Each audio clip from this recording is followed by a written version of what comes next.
ಎಲ್ಲ ವೀಕ್ಷಕ ವರ್ಗಕ್ಕೆ ಚಿಂತನಾ ಕಾರ್ಯಕ್ರಮದಲ್ಲಿ ಸ್ವಾಗತ, ಸುಸ್ವಾಗತ ಮತ್ತು ನಮಸ್ಕಾರಗಳು. ನಾವು ಯಜ್ಞ ಅಂತನ್ನೋದು ಏನು ಬೇಕಾದ್ದು ಆಗಬಹುದು, ಎಲ್ಲವೂ ಯಜ್ಞ ಅಂತಾಗ್ತದೆ. ನಾವು ತಿಳಿದುಕೊಂಡಂತೆ ಇದೆ. ಭೋಗ ಮತ್ತು ಯೋಗಗಳಲ್ಲಿ ವ್ಯತ್ಯಾಸವೇನು? ನಾವು ದೇವರ ಸ್ಮರಣೆಯನ್ನು ಮಾಡದೆ ಅದನ್ನು ಮಾಡಿದರೆ ಅದು ಭೋಗ ಆಗ್ತದೆ, ದೇವರ ಸ್ಮರಣೆಯನ್ನು ಮಾಡಿದರೆ ಅದು ಯೋಗವಾಗ್ತದೆ. ಅದಕ್ಕೆ ಉಂಡು ಊಟದ್ದೆಲ್ಲ ವಿಷ್ಣು ಪೂಜೆ, ಕಂಡದ್ದೆಲ್ಲ ಕಮಲನಾಭನ ಮೂರ್ತಿ. ನಾವು ನೋಡುವ ಎಲ್ಲ ವಸ್ತುಗಳನ್ನು ಇದು ದೇವರ ಮೂರ್ತಿ ಅಂತ ಚಿಂತನೆ ಮಾಡಿದರೆ ಅದು ಒಂದು ಯೋಗವಾಗ್ತದೆ, ಸಾಧನವಾಗ್ತದೆ. ಸುಮ್ಮನೆ ಇದೊಂದು ಪದಾರ್ಥ ಅಂತ ತಿಳ್ಕೊಂಡ್ರೆ ಅದೇನು ಯೋಗ ಅಂತ ಆಗೋದಿಲ್ಲ. ಅದಕ್ಕಾಗಿ ಊಟ ಮಾಡೋದು ಅಂತನ್ನೋದು ಒಂದು ಯಜ್ಞವಾಗ್ತದೆ. ಪ್ರಾಣಾಗ್ನಿಹೋತ್ರವೆಂಬ ಭೋಜನ ಕರ್ಮ ನೇಮದಿಂದಲಿ ತಿಳಿದು. ಪುರಂದರದಾಸರು ಹೇಳ್ತಾರೆ, ಕರ್ಮವೇ ತಾರಕವು. ನಾವು ಮಾಡುವ ಕರ್ಮ ಇದು ತಾರಕ, ನಾವು ಮಾಡುವ ಕರ್ಮ ಮಾರಕ. ನಾವು ಮಾಡುವ ಕರ್ಮ ತಾರಕ ಯಾವಾಗ ಆಗ್ತದೆ ಅಂದರೆ ಪ್ರಾಣಾಗ್ನಿಹೋತ್ರವೆಂಬ ಭೋಜನ ಕರ್ಮ ನೇಮದಿಂದಲಿ ತಿಳಿದು. ಅಂದರೆ ನಾವು ಪ್ರಾಣಾಗ್ನಿಹೋತ್ರ ಅಂತ ತಿಳ್ಕೊಂಡ್ಬಿಟ್ರೆ ಅದೊಂದು ಯಜ್ಞವಾಗ್ತದೆ ಅಂತ ಹೇಳ್ತಾರೆ. ಅದಕ್ಕೆ ನಾವು ಊಟ ಅಂತನ್ನೋದೊಂದು ಮಹಾಯಜ್ಞ ಅಂತ ತಿಳಿದುಕೊಂಡು ಮಾಡಬಹುದು. ಪ್ರತ್ಯೇಕವಾಗಿ ಸ್ಥಂಡಿಲ ಹಾಕಿ ಕಟ್ಟಿಗೆ ಇಟ್ಟು ಮಾಡಲಿಕ್ಕಾಗೋದಿಲ್ಲ. ಅದಕ್ಕೆ ಯದಶ್ನಾತಿ ತದ್ದವಿ ಯತ್ ಪಿಬತಿ ತದಸ್ಯ ಸೋಮಪಾನಂ ಯದ್ರಮತೆ ತದುಪಸದಃ ಅಂತ ಉಪನಿಷತ್ತು ಕೂಡ ಈ ಕಾನ್ಸೆಪ್ಟ್ ಕೊಡ್ತದೆ. ನಾವು ಬಲಗೈಯನ್ನು ತುಪ್ಪ ಹಾಕುವ ಸುರುವ ಅಂತ ತಿಳ್ಕೊಳ್ಬೇಕಂತೆ, ಎಡಗೈಯನ್ನು ಅನ್ನ ಹಾಕುವ ಸೃಕ್ ಅಂತ ತಿಳ್ಕೊಳ್ಬೇಕಂತೆ, ನಮ್ಮ ಸಿಟ್ಟೆ ಪಶು ಅಂತ ತಿಳ್ಕೊಳ್ಬೇಕಂತೆ, ಅಪೇಕ್ಷಾ ಮಾಡೋದೇ ತುಪ್ಪ ಅಂತ ತಿಳ್ಕೊಳ್ಬೇಕಂತೆ, ಹಗಲು ಪೌರ್ಣಮಾಸ, ರಾತ್ರಿ ದರ್ಶಮಾಸ, ಮರಣವೇ ಅವಭೃತ ಸ್ನಾನ, ಜೀವನವೇ ಒಂದು ಯಜ್ಞ. ನಮ್ಮಲ್ಲಿ ಇರತಕ್ಕಂಥ ಒಂದು ಶ್ರದ್ಧಾನೇ ನಮ್ಮ ಹೆಂಡತಿ. ಆದ್ದರಿಂದ ತಸ್ಸೈವಂ ವಿದಿಶೋ ಯಜ್ಞಸ್ಯಾತ್ಮ ಯಜಮಾನ ಶ್ರದ್ಧಾ ಪತ್ನಿ ಶರೀರಂ ಇದ್ಮ. ಈ ಶರೀರವೇ ಅರಳು ಕಟ್ಟಿಗೆ ಅಂತ ತಿಳಿದುಕೊಂಡು ಈ ಜೀವನವೇ ಒಂದು ಯಜ್ಞ ಅಂತ ತಿಳ್ಕೊಳ್ಬೇಕು ಅಂತ ಹೇಳ್ತಾರೆ. ಆ ರೀತಿಯಾಗಿ ಈ ಊಟ ಮಾಡೋದು ಒಂದು ಯಜ್ಞ ಅಂತ. ಊಟಕ್ಕೆ ಬೇಕಾದಂಥ ತಯಾರಿಯನ್ನು ನಾವು ಮಾಡಿಕೊಂಡಿದ್ದೇವೆ. ಊಟಕ್ಕೆ ಕೂಡಬೇಕು. ಊಟಕ್ಕೆ ಕೂಡಬೇಕಾದರೆ ಮೊದಲಿಗೆ ನಮಸ್ಕಾರವನ್ನು ಮಾಡಬೇಕು. ಯಾವುದೋ ಒಂದು ಜನ್ಮದಲ್ಲಿ ಅನ್ನದಾನವನ್ನು ಮಾಡಿದ್ದೇವೆ. ಅನ್ನದಾನ ಮಾಡಿದ ಪ್ರಭಾವ ಪುಣ್ಯದಿಂದ ಇವತ್ತು ನಮಗೆ ದೇವರು ಅನ್ನ ಕೊಟ್ಟಿದ್ದಾನೆ. ಅನ್ನನ್ನ ನಿಂದ್ಯಾತ್. ಅನ್ನನಾಮಕ ಭಗವಂತನನ್ನು ನಿಂದೆ ಮಾಡಬಾರ್ದು ಮತ್ತು ಈ ಪ್ರಾಕೃತವಾದ ಅನ್ನವನ್ನು ಕೂಡ ಎಂದಿಗೂ ನಿಂದ ಮಾಡಬಾರ್ದು. ಎಂದಿಗೂ ಏನೋ ಪಾಪ ಅಡುಗೆ ಮಾಡೋರು ಹೊತ್ತಿರ್ತಾರೋ, ಉಪ್ಪು ಜಾಸ್ತಿ ಹಾಕಿರ್ತಾರೋ, ಖಾರ ಜಾಸ್ತಿ ಹಾಕಿರ್ತಾರೋ, ಅವರೇನು ನಿಮ್ಮ ಖಾರ ಜಾಸ್ತಿ ಹಾಕಿ ನಿಮ್ಮನ್ನು ಪ್ರಾಣ ಹಿಂಡಬೇಕು ಅಂತ ಅನ್ನೋದಕ್ಕಾಗೇನು ಮಾಡಿರಂಗಿಲ್ಲ. ತಪ್ಪಿ ಕೈಯಿಂದ ಸ್ವಲ್ಪ ಉಪ್ಪು ಜಾಸ್ತಿ ಆಗಿರ್ತದೆ. ಆಗ ನೀವು ಅದನ್ನು ಸಿಕ್ಕಾಪಟ್ಟೆ ಅವ್ರನ್ನ ಬೈದು ಬಿಟ್ಟು ನಿಂದ ಮಾಡಿದರೆ ಸ್ವಲ್ಪ ಇದು ಅನ್ನ ಅಂತಾರೇನು, ಇದಕ್ಕೆ ಪಾಯಸ ಅಂತಾರೇನು, ಹಿಂಗೆ ಮಾಡ್ತಾರೇನೋ, ಇದಕ್ಕೆ ಪಲ್ಯ ಅಂತಾರೇನೋ ಅಂತ ಪ್ರಾಯ ನಮ್ಮಲ್ಲಿ ಬೈಯೋದು ಜಾಸ್ತಿ. ಕೆಲವ್ರಿಗೇನು ಅಂತಾರೆ, ಬೈಲಾರ್ದೇನೆ ಹೊಟ್ಟೆನೇ ತುಂಬಂಗಿಲ್ಲ. ಅವ್ರು ಬೈದ್ರೇ ಅದು ಕರಗ್ತದೆ, ಇಲ್ಲ ಅಂದರೆ ಕರಗಂಗಿಲ್ಲ. ಕೊನೆಗೆ ಎಲ್ಲ ಅಡುಗೆ ರುಚಿಯಾಗಿತ್ತು, ಅವ್ರು ಚಟ ಏನಾರ ಕೆಟ್ಟ ಅಂತ ಹೇಳೋ ಚಟ ಅಲ್ಲ. ಅದಕ್ಕಾಗಿ ಏನಪ್ಪ ಸ್ವಲ್ಪ ಮಜ್ಜಿಗೆ ಸ್ವಲ್ಪ ಹುಳಿಯಾಗಿದ್ದು ಅಂತ ಲಾಸ್ಟಿಗೆ ಅಷ್ಟಾದರೂ ಹೆಸರು ಇಡ್ತಾರೆ. ಎಲ್ಲ ಮಜ್ಜಿಗೆನೂ ಚಲೋ ಆಗಿತ್ತು ಅಂತಂದ್ರೆ ನೀವು ಸ್ವಲ್ಪ ಕರಿದು ಹೆಚ್ಚು ಕಡಿಮೆ ಮಾಡಿದ್ರಿ ಅಂತಂತಾರೆ. ಅಂದರೆ ಕೆಲವು ಮಂದಿಗೆ ಅದಕ್ಕಂತಲೇ ಅವ್ರು ಅವತಾರ ಮಾಡಿರ್ತಾರೆ. ಅವ್ರಿಗೆ ಬೈದೇ ಇದ್ದರೆ ಅವ್ರ ಅವತಾರ ಕಾರಣನೇ ಅಲ್ಲ ಅಂತ ಅವ್ರು ತಿಳ್ಕೊ. ಹೆಂಗೆ ಭೂಭಾರ ಹರಣಕ್ಕಾಗಿ ದೇವ್ರ ಅವತಾರ ಮಾಡಿರ್ತಾನೆ, ಹಂಗೆ ಎಲ್ಲರ ಮೇಲೂ ಅಪವಾದ ಹಾಕೋದು ಮತ್ತು ಬೈಯೋದು, ನಿಂದ ಮಾಡೋದು ಅಂತ ಅನ್ನೋದಕ್ಕೇ ಅವರು ಅವತಾರಿ ಪುರುಷರು ಅಂತಂತಾರೆ. ಅವರಿಗೆ ನಿಂದ ಮಾಡಿದೊರ್ತು ನಡೆಯಂಗೆ ಇಲ್ಲ. ಅನ್ನನ್ನು ನಿಂದ್ಯಾತ್. ಅನ್ನವನ್ನು ಎಂದಿಗೂ ನಿಂದ ಮಾಡೋದು. ಇವತ್ತು ಭಿಕ್ಷಾ ಬೇಡಲಿಕ್ಕತ್ತಿದ್ದು ಯಾಕೆ ಗೊತ್ತದೇನು? ಜನ್ಮಾಂತರ ನಾವು ಅನ್ನ ನಿಂದ ಮಾಡೀವಿ, ಅನ್ನವನ್ನು ತಿರಸ್ಕಾರ ಮಾಡೀವಿ.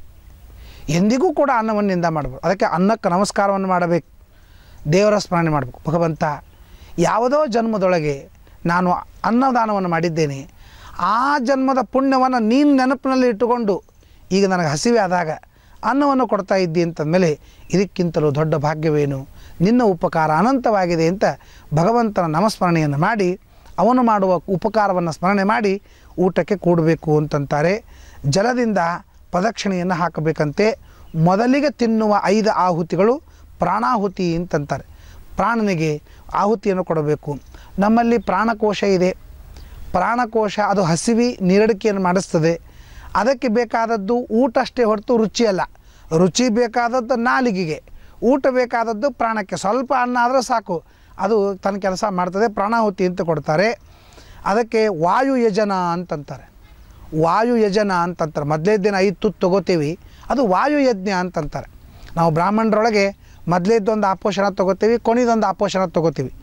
ಮೊದಲೇದ್ದೇನು ನೀರು ತೊಗೋತೀವಿ ಅದು ಉಟ್ಟುಕೊಳ್ಳುವ ವಾಯುವಿಗೆ ಉಟ್ಟಿಕೊಳ್ಳುವ ಬಟ್ಟೆ. ಲಾಸ್ಟಿಗೇನು ಆಪೋಷಣ ತೊಗೋತೀವಿ, ನೀರು ತೊಗೋತೀವಿ, ತೀರ್ಥ ಕೈಯಾಗ ಹಾಕ್ಕೊಂಡು ಹಿಂಗೆ ತೊಗೋತೀವಿ, ಅದು ಹೊತ್ತುಕೊಳ್ಳುವ ಬಟ್ಟೆ ಅಂತಂತಾರೆ. ಮಧ್ಯದಲ್ಲೇನು 5 ಒಂದೊಂದು ಬೆರಳಿನಿಂದ 5 ಆಹುತಿಗಳನ್ನು ಹಾಕ್ತೀವಿ. ಅದಕ್ಕೆ ಪ್ರಾಣಾಯ ಸ್ವಾಹ, ಅಪಾನಾಯ ಸ್ವಾಹ, ವ್ಯಾನಾಯ ಸ್ವಾಹ, ಉದಾನಾಯ ಸ್ವಾಹ, ಸಮಾನಾಯ ಸ್ವಾಹ ಅಂತೇಳಿ ಏನು 5 ಆಹುತಿ ಹಾಕ್ತೀವಿ. ಇದು ವಾಯುವಿಗೆ ಆಹುತಿ ಹಾಕದಂತೆ. ಒಟ್ಟಾರೆ ಏನು ಅಂದರೆ ಅನ್ನ ವಸ್ತ್ರ ದಾನವನ್ನು ವಾಯುವಂಥ ಸತ್ಪಾತ್ರನಿಗೆ ದಾನವನ್ನು ಮಾಡಿ ಊಟ ಮಾಡೋದು ಅಂತ. ಇವತ್ತು ಯಾವ ಬ್ರಾಹ್ಮಣರು ಇದನ್ನು ಮಾಡೋಂಗಿಲ್ಲ. ಯಾಕೆ ಮಾಡೋಂಗಿಲ್ಲ ಅಂದರೆ ಅಂಥ ಸತ್ಪಾತ್ರರಿಗೆ ದಾನ ಮಾಡೋ ಪುಣ್ಯ ಇವ್ರಿಗೆ ಬೇಕಾಗಿಲ್ಲ ಅಂತಾರೆ ಅನ್ರಿ, ಅಥವಾ ಇಂಥ ಅಯೋಗ್ಯರ ಕಡೆಯಿಂದ ನಾ ಯಾಕೆ ದಾನ ತೊಗೊಳ್ಳಿ ಅಂಥೇಳಿ ವಾಯುದೇವರಿಗೆ ಬುದ್ಧಿಯನ್ನು ಕೊಟ್ಟಿಲ್ಲ ಅಂತಾರೆ ಅಂದ್ಕೊಳ್ರಿ. ಇವತ್ತು ಮಾಡುವುದಿಲ್ಲ. ಎಷ್ಟು ಅನಾಯಾಸವಾಗಿ ಆಗುವ ಯಜ್ಞಗಳನ್ನು ಬಿಡ್ತಾ ಇದ್ದಾರೆ. ನಿಮಗೇನು ತುಪ್ಪ ತೊಗೊಂಬರ್ರಿ, ಕಟ್ಟಿಗೆ ತೊಗೊಂಬರ್ರಿ, ಇಟ್ಟಂಗಿ ಇಡ್ರಿ, ಮಣ್ಣು ಹಾಕ್ರಿ, ರಂಗೋಲಿ ಹಾಕ್ರಿ, ಕಣ್ಣು ತುಂಬೆಲ್ಲ ಹೊಗೆ ತುಂಬಿಕೊಳ್ರಿ ಅಂತ ಹೇಳಿಕತ್ತಿಲ್ಲ. ನೀವು ಮಾಡುವ ಕ್ರಿಯಾಗಳನ್ನೇ ಯಜ್ಞ ಅಂತ ಮಾಡ್ಕೊಳ್ಬೋದು. ಇದು ಭಗವದ್ಭಕ್ತರು ಮಾಡ್ತಾರೆ, ನಾವು ಮಾಡಬೇಕು. ಶಾಂತಿ ಹೆಚ್ಚಿದೆ. ನಾನು ಏನೋ ಉಂಡೆ, ಹೊಟ್ಟೆ ತುಂಬಿದ ಮಾತ್ರಕ್ಕೆ ಉಂಡೆ ಅಂತ ಅನ್ನೋದು ಅರ್ಥವಲ್ಲ. ಅದು ಐಹಿಕನೂ ಆಗಬೇಕು, ಆಧ್ಯಾತ್ಮಿಕನೂ ಆಗಬೇಕು.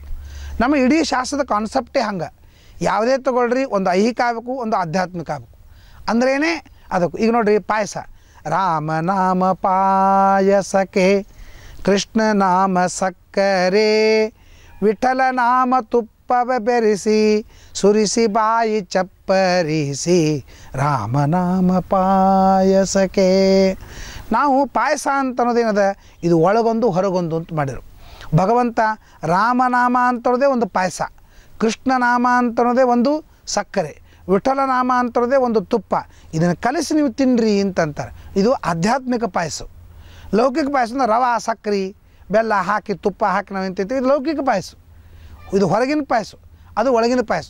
ಹೃದಯವೆಂಬ ಮಡಿಕೆಯಲ್ಲಿ ಭಾವ ಎಂಬ ಹೆಸರನಿಟ್ಟು ಬುದ್ಧಿಯಿಂದ ಪಾಕ ಮಾಡಿ ಹರಿವಾಣದಿ ಬಡಿಸಿರೋ, ರಾಮನಾಮ ಪಾಯಸಕ್ಕೆ. ಭಾವನಾ, ಹೃದಯ, ಅವೆಲ್ಲ ಬುದ್ಧಿ, ಇದನ್ನೆಲ್ಲ ಸೇರಿಸಿ ಮಾಡಿದಂಥ ಇದು ಪಾಯಸ. ಇದು ಅಂದರೆ ಹೃದಯವೆಂಬ ಪಾತ್ರೆಯೊಳಗೆ ಭಕ್ತಿ ಎಂಬ ಹೆಸರು ಇಟ್ಟು, ಕರ್ಮವೆಂಬ ನೀರು ಹಾಕಿ, ಭಕ್ತಿ ಎಂಬ ಹೆಸರು ಮಾಡಿ ಅದರೊಳಗೆ ಮಾಡಿದಂಥ ಇದು ಪಾಯಸ. ಅದಕ್ಕಾಗಿ ಈ ಪಾಯಸವನ್ನು ತಿನ್ನಿರಿ. ಯಾಕಂದರೆ ಈ ಪಾಯಸ ತಿನ್ನುವುದರಿಂದ ನಿಮಗೆ ಆನಂದ ಜಾಸ್ತಿ ಆಗ್ತದೆ. ಆನಂದ ಆನಂದವೆಂಬೋ ತೇಗು ಬಂದೀತು ಕಾಣಿ, ಆನಂದ ಮೂರ್ತಿ ನಮ್ಮ ಪುರಂದರ ವಿಠ್ಠಲರಾಯ, ರಾಮನಾಮ ಪಾಯಸಕ್ಕೆ. ಅಂದರೆ ಇದನ್ನು ನೀವು ತೆಗೆದುಕೊಂಡ್ರೆ ನಿಮಗೆ ಆನಂದದಿಂದ ಆನಂದವೇ ಆಗ್ತದೆ ಹೊರತು ಈ ಹೊರಗಿನ ಪಾಯಸ ತಿಂದಂಗೆ ಕಮರ ಢೇಕರಿಗೆ ಬರ್ತದೆ. ಕಮರ ಢೇಕರಿಗೆ ಬಂತು ಅಂತಂದ್ರೆ ಬಡಸವನು ಹೆಣ ಹಾಕ್ತಾರೆ. ಅವ್ನಿಗೆ ಹೇಳ್ದೆ ನಾ ಬಡಿಸ್ಬೇಡ ಅಂತಂದ್ರೆ ಮತ್ತು ಬಡಿಸ. ಅವ ಬಡಿಸೋ ಮುಂದಾಗ ಅಗ್ದಿ ಕಣ್ಣು ಮುಚ್ಚಿ ಎಡಗೈಗೆ ನೆಲ ಕೂರಿ ಕತ್ತರಿಸಿ ಹೊಡೆದಿರ್ತಾನೆ. ಆದರೆ ಕಮರ ಢೇಕರಿಗೆ ಬಂದು ತ್ರಾಸ ಆಯಿತು ಅಂದ್ರೆ ಬಡಿಸೋರು ಬರ್ತದೆ. ಬೇಡ ಅಂದ ಕೇಳಲ್ಲ, ಬಡಿಸ್ದಾಗ ನನ್ನ ತ್ರಾಸ ಆಯ್ತು ನೋಡು ಅಂತಂತಾರೆ. ಆದರೆ ಈ ಪಾಯಸ ಮಾತ್ರ ಅಂಥದ್ದಲ್ಲ. ಆನಂದದಿಂದ ಆನಂದವೇ, ಆನಂದದಿಂದ ಆನಂದವೇ. ಇಲ್ಲಿ ದುಃಖ ಅಂತ ಅನ್ನೋದು ಇಲ್ಲ ಅಂತ ಯಾವಾಗಲೂ ಒಂದು ಐಹಿಕ, ಒಂದು ಆಧ್ಯಾತ್ಮಿಕ ಅಂತ ಅನ್ನುವ ದೃಷ್ಟಿಕೋನವನ್ನು ಇಟ್ಟುಕೊಂಡು ನಮ್ಮ ಶಾಸ್ತ್ರ ಹೊರಟಿದೆ. ಅದೇ ರೀತಿಯ ನಾವು ಏನು ಅನ್ನ ಉಣ್ತೀವಿ, ಕೇಶವನೆಂಬೋ ನಾಮ ಕರೆದ ಕಡಬ ಹೂರಣ, ವಾಸುದೇವನೆಂಬೋ ನಾಮ ಒಡೆ ಸೇವಕೆ, ಸಾಸಿರ ನಾಮವೆಂಬ ಸವಿ ಪರಮಾನ್ನ, ದೋಷ ದೂರನ ನಾಮ ದೋಷ ಇಡ್ಲಿ ಅಂಥೇಳಿ ಇಡ್ಲಿ, ಚಟ್ನಿ, ದಾಸಿ, ಪಾಯಸ, ವಡ, ಸೇವಗ ಎಲ್ಲನೂ ಒಂದೊಂದು ಭಗವಂತನ ನಾಮವೇ ಈ ದೋಷ ಇಡ್ಲಿ ಅಂತ ಒಂದು ಆ ರೀತಿಯಾಗಿ ಭಗವಂತನ ನಾಮವನ್ನೇ ಒಂದು ಅಡಿಗೆ ಅಂತ ಮಾಡ್ತಾರೆ. ಅನುಭವದ ಅಡಿಗೆಯ ಮಾಡಿ ಅಂತ ಮತ್ತೊಂದು ಹೇಳ್ತಾರೆ. ಇದೆಲ್ಲ ಆಧ್ಯಾತ್ಮಿಕವನ್ನು ಅನುಭವಿಸ್ರಿ, ಅದನ್ನೇ ಒಂದು ಅಡಿಗೆಯನ್ನು ಮಾಡಿ ಅದ್ಭುತವಾದಂಥ ಊಟವನ್ನು ಮಾಡಿರಿ ಅಂತ ಹೇಳ್ತಕ್ಕಂಥ ಮಾತುಗಳನ್ನು ನೋಡಿದರೆ ಇದು ಆಧ್ಯಾತ್ಮಿಕವಾದಂಥ ಹಿನ್ನೆಲೆಯೂ ಕೂಡ ಊಟದಲ್ಲಿ ಇದೆ ಅಂತ ನಾವು ಈ ರೀತಿಯಾಗಿ ಮಾಡಬೇಕು. ಅಂದರೆ ಒಂದು ವಾಯು ಯಜ್ಞ ಅಂತಂತಾರೆ. ನಾವು ಆಪೋಷಣವನ್ನು ತೆಗೆದುಕೊಂಡು 5 ಆಹುತಿಗಳನ್ನು ಹಾಕಿ ಕೊನೆಗೊಮ್ಮೆ ತೆಗೆದುಕೊಂಡು ನಾವೇನು ಮಾಡ್ತೀವಿ, ಇದು ವಾಯು ಯಜ್ಞ ಅಂತ ಮಾಡಬೇಕು. ಇಡೀ ಊಟ ಇದು ವೈಶ್ವಾನರ ಯಜ್ಞ, ಇದು ವಾಯು ಯಜ್ಞ. ಆದ್ದರಿಂದ ನಾವು ಊಟವನ್ನು ಮಾಡಬೇಕು. ಊಟವನ್ನು ಮಾಡ್ತಾ ಇರುವಾಗ ಯಜ್ಞ ಅಂತ ತಿಳ್ಕೊಳ್ಬೇಕು ಅಂತಂತಾರೆ. ಯಜ್ಞವನ್ನು ಮಾಡುವಾಗ ಎಂಜಲ ಇರಬಾರ್ದು. ಯಾಕೆಂದರೆ ಎಂಜಲ ಅಂತನ್ನೋದು ಇದು ನೈವೇದ್ಯಕ್ಕೆ ಬರೋಂಗಿಲ್ಲ. ಈ ಕೆಲವು ಮಂದಿ ಹೆಂಗೆ ಮಾಡ್ತಾರೆ ಅಂತಂದರೆ ಅಡುಗೆ ಮಾಡೋ ಮುಂದಾಗೆ ಸ್ವಲ್ಪ ರುಚಿ ನೋಡ್ತಾರೆ, ಉಪ್ಪು ಖಾರ ಕರೆಕ್ಟ್ ಆಗ್ಯದೋ ಇಲ್ಲೋ ಅಂತ ರುಚಿ ನೋಡ್ತಾರೆ. ಆ ರುಚಿ ನೋಡಿದ್ರೆ ಏನಾಗ್ತದೆ ಅಂತಂದ್ರೆ ನೈವೇದ್ಯಕ್ಕೆ ಬರೋಂಗಿಲ್ಲ. ಯಾಕಂತಂದರೆ ಬರೋಂಗಿಲ್ಲ, ನಾವು ತಿಂದಂಥ ಎಂಜಲವನ್ನು ನೈವೇದ್ಯ ಹೆಂಗೆ ತೋರಿಸ್ತೀರಿ? ಅದಕ್ಕೆ ಕೆಲವು ಮಂದಿ ಆಕ್ಷೇಪ, ಈ ಬೋಂಡ ಮಾಡೋ ಮುಂದಾಗ ಸ್ವಲ್ಪ ತಿಂದು ನೋಡ್ತಾರೆ. ತಿಂದು ನೋಡಿದ ಮೇಲೆ ನಾ ಅಂದೆ ಬೋಂಡ ಅದು ನೈವೇದ್ಯಕ್ಕೆ ಬರಂಗಿಲ್ಲ ರೀ, ತಿನ್ನಬೇಡ್ರಿ ಅಂದ್ರೆ ಅದೊಂದು ಬಿಟ್ಟು ಉಳಿದ ನೈವೇದ್ಯ ತೋರಿಸ್ರಿ, ಎಲ್ಲನೂ ದೇವ್ರು ಬೇಕಂತಾರೆ. ನಾವೇನು ತೋರಿಸ್ತೀವಿ ಅದಕ್ಕೆ ರೆಡಿ ಇದ್ದಾನವ. ಈಗ ಅಡುಗೆನೇ ತೋರಿಸ್ಬೇಕು ಅಂತಿಲ್ಲ, ಕಲಸಕ್ಕೆ ನೈವೇದ್ಯ ತೋರಿಸ್ತೇವೆ ಇಲ್ಲೋ, ಸುಮ್ಮ ಕೂತಿರ್ತಾನಲ್ಲ ದೇವರು, ಏನಂತ ಏನು ಅದೊಂದು ಬೋಂಡ ಒಂದು ಬಿಟ್ಟು ನೀವು ನೈವೇದ್ಯ ತೋರಿಸ್ರಿ ಅಂತಂತಾರೆ. ಅಂದರೆ ನಾವು ಅಡುಗೆಯನ್ನು ತಿಂದರೆ ಅದು ಎಂಜಲಾಗ್ತದೆ, ಅಡುಗೆ ವಾಸನೆ ತೆಗೆದುಕೊಂಡ್ರೆ ಅದು ನೈವೇದ್ಯಕ್ಕೆ ಬರೋದಿಲ್ಲ. ಕಣ್ಣಿನಿಂದ ಅಡುಗೆಯನ್ನು ನೋಡಿದರೂ ಕೂಡ ನೈವೇದ್ಯಕ್ಕೆ ಬರೋಂಗಿಲ್ಲ. ಅದಕ್ಕೆ 3 ತರಹದ ನೈವೇದ್ಯ ಅಂತೀವಿ. ಅದನ್ನು ಆಘ್ರಾಣನ ದೃಷ್ಟಿ, ಇದನ್ನು ಹೆಣ್ಮಕ್ಕಳು ನೈವೇದ್ಯ ತೋರಿಸ್ಬೋದು, ಗಂಡಸರು ತೋರಿಸ್ಬೋದು. ಅದನ್ನು ಅಂದರೆ ಆ ಪದಾರ್ಥಗಳಲ್ಲಿ ದೇವರಿದ್ದಾನೆ ಅಂತ ಚಿಂತನೆ ಮಾಡೋದು, ಇದು ಅದನ್ನು. ಆಮೇಲೆ ಆ ಅಡುಗೆಯಲ್ಲಿದ್ದಂಥ ಏನು ಸುಗಂಧವಾದ ವಾಸನೆ ಇದೆ, ಆ ವಾಸನೆಯಲ್ಲಿ ಲಕ್ಷ್ಮೀ ಇದ್ದಾಳೆ, ಅವಳನ್ನು ಭಗವಂತ ಸ್ವೀಕಾರ ಮಾಡ್ತಾ ಇದ್ದಾನೆ ಅಂತ ತಿಳ್ಕೊಳ್ಳೋದು ಆಘ್ರಾಣ ನೈವೇದ್ಯ. ಕಪಿಲಾಖ್ಯೇಂದ್ರ ರೂಪೇಣ ಚಕ್ಷುಷಾತು ಅವಲೋಕಯ, ನಮ್ಮ ಕಣ್ಣಿನಲ್ಲಿ ಕಪಿಲ ರೂಪವಾದಂಥ ಭಗವಂತನ ರೂಪ ಇದೆ. ಭಗವಂತ ಅವನು ಆ ಪದಾರ್ಥವನ್ನು ನೋಡ್ತಾ ಇದ್ದಾನೆ. ನಾವು ಮೂರ್ತಿಯ ಮುಂದೆ ಅನ್ನವನ್ನು ಇಟ್ಟಿದ್ದೇವೆ, ಪರಮಾತ್ಮ ಅದನ್ನು ನೋಡ್ತಾ ಇದ್ದಾನೆ. ಅವನ ನೋಟದಿಂದ ಪವಿತ್ರವಾದಂಥ ಅನ್ನವನ್ನು ನಾನು ತಿಂದರೆ ಆ ಅನ್ನದಿಂದ ಆಗತಕ್ಕಂಥ ಮನಸ್ಸು ಮತ್ತು ಬುದ್ಧಿ ಪವಿತ್ರವಾಗಿರ್ತದೆ ಅಂತನ್ನುವ ಅಭಿಪ್ರಾಯದಿಂದ ನಾವು ದೇವರಿಗೆ ನೈವೇದ್ಯ ತೋರಿಸಬೇಕು ಅಂತನ್ನೋದನ್ನು ಹೇಳ್ತಾರೆ. ಅಂತಹ ನಿವೇದಿತವಾದಂಥ ಅನ್ನ ಅದಕ್ಕೆ ಅಂತಾರೆ ಮೇಧ್ಯಾನ್ನ ಅಂತಂತಾರೆ. ಮಿತ ಮೇಧ್ಯಾದನಂ ಶಶ್ವತ್ ವಿವಿಕ್ತ ಕ್ಷೇತ್ರ ಸೇವನಂ ಅಂತ ಭಾಗವತ ಹೇಳ್ತದೆ.